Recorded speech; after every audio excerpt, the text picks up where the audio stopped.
Eh bien bonjour à tous, aujourd'hui je vais vous montrer tous les films que j'ai notés 10 sur 10. Donc forcément c'est très objectif, subjectif, c'est mon avis personnel, c'est mes films préférés.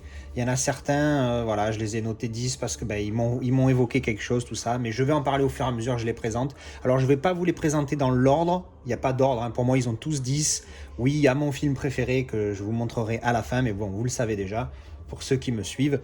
Donc allez, on va attaquer tout de suite. Alors le premier que j'ai pris, que je vais vous montrer, c'est les émotifs anonymes. Alors oui, j'ai un petit côté soft spot, comme on dit, un petit côté romantique. J'aime bien les comédies romantiques, il y en a d'autres qui sont bien. Il y en a beaucoup qui sont à chier partout aussi. Mais celle-là, je l'ai trouvée exceptionnelle.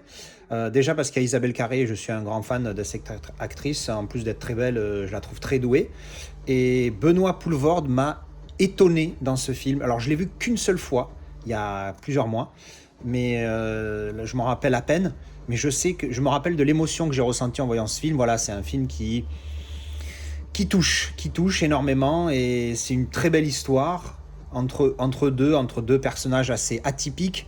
Et je me retrouve un peu dans les deux en même temps, de certains côtés. Et Poelvoorde joue exceptionnellement bien dans un rôle dans lequel on n'a pas l'habitude de le voir. Et j'ai beaucoup aimé ce film-là, donc j'ai mis 10 sur 10, certainement sous le coup de l'émotion après le film, j'ai dû chialer, un truc comme ça, enfin bref. Mais j'ai mis 10, ce qui est ultra rare, et même si maintenant dans ma tête je me dis mais t'es fou, tu peux pas mettre 10 à un film pareil, là tout de suite maintenant quand j'y pense, mais si j'ai mis 10 au moment où je l'ai visionné, et que j'ai été sur IMDb et que j'ai mis 10, c'est qu'il m'a procuré quand même un bon plaisir, des bonnes sensations, et beaucoup d'émotions. Donc voilà, 10 sur 10. Je crois que c'est la seule comédie romantique du lot, mais voilà. Alors ensuite, King Kong. Pareil, beaucoup d'émotions dans ce film-là. Alors lui, autant celui-là, l'autre, je m'en rappelais plus. Autant celui-là, je sais que j'ai chialé ma race, hein, comme beaucoup de gens à la fin. Je chiale beaucoup dans les films, hein. J'ai même chialé sur The Rock, alors imagine. Excellent film. Le film est très bon, il fait 3 heures, mais très très bon, très très bien réalisé, beau décor. En Blu-ray, il est nickel. Le 4K, peut-être que je me le prendrai un jour dans un steelbook, mais il n'y a pas de steelbook qui m'a vraiment plus pour celui-ci, donc j'ai pas envie d'acheter un steelbook pour dire que j'ai un steelbook. J'attends d'avoir peut-être une édition qui me plaise, mais bon, en attendant, voilà, je l'ai en Blu-ray. Excellent film. Bon, bah, tout le monde connaît l'histoire de King Kong, et en plus, voilà, d'être bien fait. Il y a de l'action, il y a des sentiments, il y a la folie humaine représentée, même si c'était au début du siècle. Vous imaginez en 100 ans ça a empiré. Voilà, j'ai adoré ce film. Il a beaucoup de choses qui me plaisent au niveau émotionnel, graphique, etc. Il est vraiment super. Ensuite, j'en ai fait une revue il n'y a pas longtemps. Contact. J'ai beaucoup aimé ce film. Pour ceux qui ne connaissent pas, Jodie Foster joue le rôle d'une scientifique qui écoute l'espace à la recherche de sons venus de vie extraterrestre. Et franchement, moi j'adore ça, les films de l'espace, je trouve ça génial. Et puis il y a vraiment ce côté qui m'a fait mettre le point de plus, qui a fait que c'est passé de 9 à 10. C'est que pour une fois dans un film, ça parle de religion. Alors moi je suis athée 100%, mais dans celui-ci, ça parle de religion le film ne te pousse pas à aller d'un côté ou de l'autre. Alors malheureusement, c'est souvent d'un côté, parce que l'autre, le côté athée, on n'en parle quasiment jamais dans les films, mais le côté pro-religion, d'habitude, tu as toujours un truc qui te fait dire « Ah, tu vois, regarde, de croire en Dieu, c'est bien, blablabla ». Et dans ce film-là, ça n'y est pas. Alors évidemment, il y a les deux qui défendent leur côté, et à la fin, on te laisse pas avec cette idée de ah ben si t'es pas religieux, c'est que t'es un con. Et ça, j'ai beaucoup aimé. Et en plus, ça parle de l'espace, tout ça, et la façon de voir les choses de celui qui a écrit le film, ou celle qui a écrit le film, à la fin. Donc je vais pas en dire plus pour pas spoiler. J'ai trouvé vraiment pas mal. Donc pour moi, ce film-là, c'est un 10, peut-être le moins bon 10 de tous, mais un moins bon 10, ça reste quand même un excellent film à mes yeux. Donc c'est un très bon film. Ensuite, alors un petit classique, Terminator 2, un des rares films qui est une suite et qui est mieux que le premier. J'en ai pas beaucoup en tête qui me viennent à l'esprit là, j'ai que celui-là. Super film, super belle, de l'action, l'histoire qui est ce qu'elle est, hein, tout le monde connaît maintenant. J'adore ce film, il est magnifique, il est exceptionnel, je me régale, super film. Ensuite, alors là, il y a 3 films, c'est un coffret. La 7e compagnie, bien sûr, c'est cette trilogie de comédie française, je la trouve exceptionnelle. On se tape des barres. Alors maintenant, j'avoue que quand je les regarde, je me tape plus des barres. Mais je souris, c'est agréable, ça fait rire un peu. Enfin, ça fait beaucoup rire quand tu le connais pas, mais quand tu le connais aussi bien que moi, ben, j'avoue, encore une fois, je me tape plus des barres quand je le regarde. Mais voilà, ça fait sourire, ça fait se sentir bien. Et puis, on passe un bon moment. Les 3 films sont bien. J'ai mis 10 aux 3. J'ai pas de préférence parce que si je dis que je préfère le premier, ça veut dire que je préfère Aldo Machon que Henri Guibé dans le rôle de Tassin, ce qui n'est pas le cas. J'aime les deux, ils sont totalement différents, mais les deux le jouent très bien à leur manière. Donc bon, Henri Guibé l'a joué 2 fois, Aldo Machon qu'une fois, enfin bref. Mais c'est des très bons films tous et voilà. Je suis impatient de les voir en Blu-ray puisque j'ai acheté le coffret Blu-ray et j'attends de voir ça avec impatience. Ensuite, une autre comédie française. La Grande Vadrouille, que j'avais présenté dans mes collections de sagas, le superbe coffret que j'ai avec Le Cornio.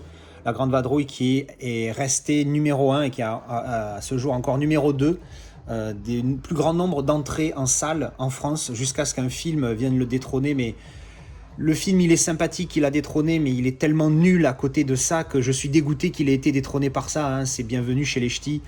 Bon, il est sympatouné, Bienvenue chez les Ch'tis, mais de là à ce qu'il soit mieux que ça, Bienvenue chez les Ch'tis, moi je lui mets 5,5 sur 10, allez 6 si je suis sympa. Ça c'est 10 sur 10, c'est un chef-d'œuvre, il est magnifique. Un superbe film, pour moi la plus grande comédie française de l'histoire, c'est celle-là, hein, de très loin. Ensuite, j'ai les disques en DVD ou en Blu-ray, mais je vais vous les présenter comme ça. Alors le Dîner de con. Le Dîner de con, bon, ben, c'est un classique, hein, lui aussi, mais cette comédie n'a pas de défaut. C'est-à-dire que c'est difficile après de noter, moi je note après sur mon instinct, mais ce film-là, il est parfait.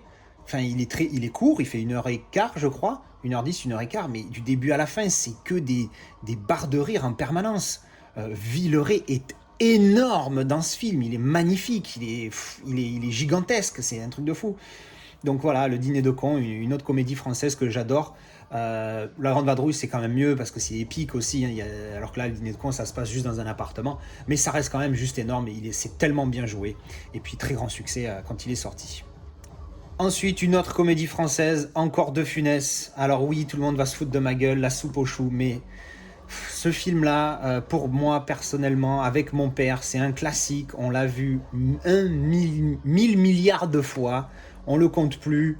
Mon père m'appelait le Glaude, moi je l'appelais le Bombay. C'est un classique. Voilà. Après, évidemment, c'est pas un grand film qui restera dans l'histoire de Funès. Mais moi, personnellement, c'est un de mes préférés. Alors évidemment, de La Grande Vadrouille est toujours mieux.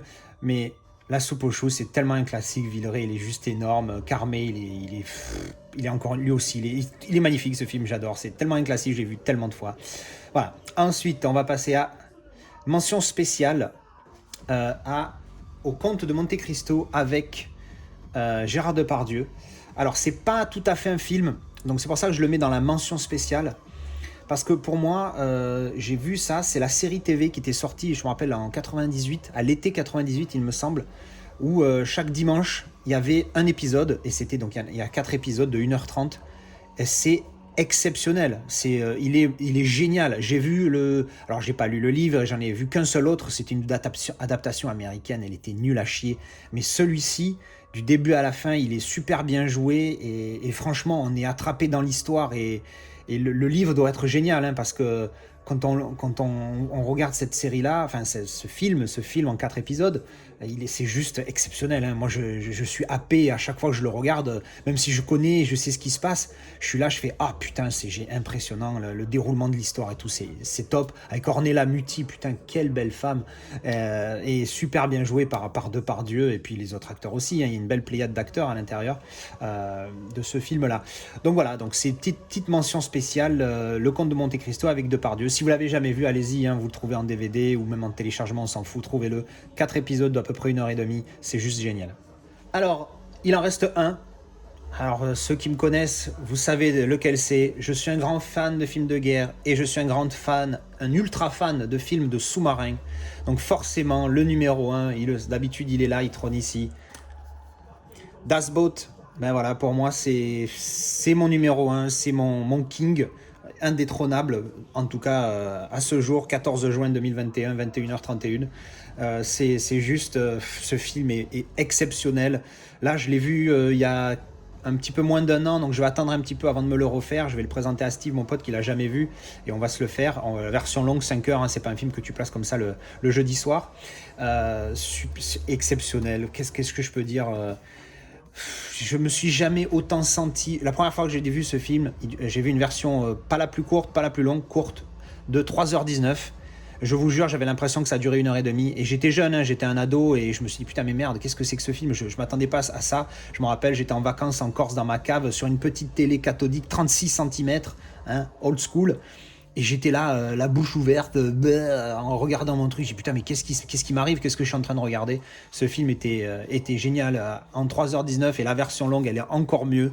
On est avec eux dans le sous-marin. C'est énorme la manière dont c'est filmé, le réalisateur. Pourtant, je suis pas un très bon pour qualifier les réalisateurs, tout ça, parce que bon, là, je n'ai pas de technique, tout ça. Mais là, c'est tellement bien filmé, putain, mais on a vraiment. Moi, je suis avec eux. Quand je regarde ce film, je suis dans le sous-marin avec eux. Je suis avec eux, je parle allemand, tout. C'est génial, il est exceptionnel ce film. Et voilà, pour moi, c'est mon numéro 1, indétrônable, encore à ce jour.